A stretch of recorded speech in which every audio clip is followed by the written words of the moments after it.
a non-denominational Thanksgiving service saw members of the clergy, the Kumasi Council of Churches, and traditional leaders gracing the occasion. While offering gratitude to his sub-chiefs and Asanteman, Otumfour Osei Tutu II implored the clergy to extend prayers to the kingdom for quintessential leadership.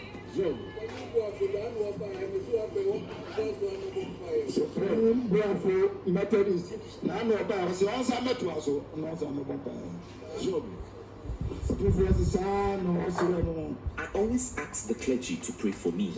I thank my sub-chiefs for their unwavering support for the growth of the Ashanti kingdom.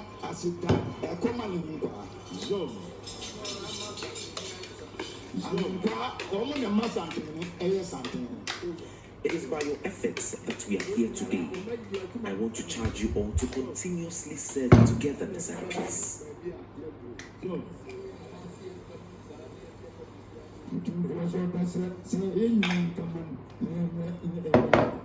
For all of these goodness.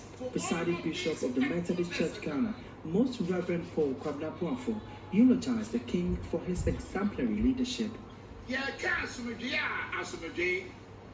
He's a beacon and a symbol of peace for our nation. Now, what my young will say,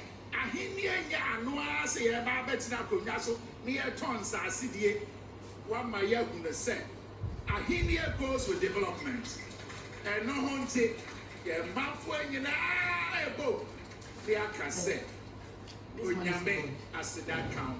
Some royals and members of the clergy also spoke to Joy News. He has done very well. He has been forthright. He has begun some major projects. He hasn't finished yet, but at least there's something to show. We haven't seen it before, nothing like that before. So going forward, what will be your prayers for him? That he lives to be about 150. Wow. So that he will always be there to take care of us. All right.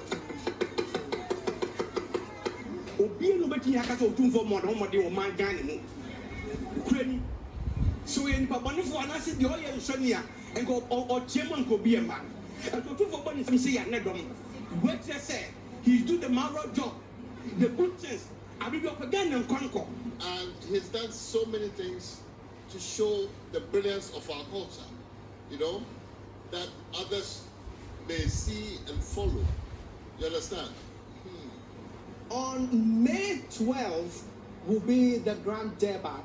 That is where we are going to climax everything regarding the 25th anniversary of Otumfour Osei Tutu. But on May 4th,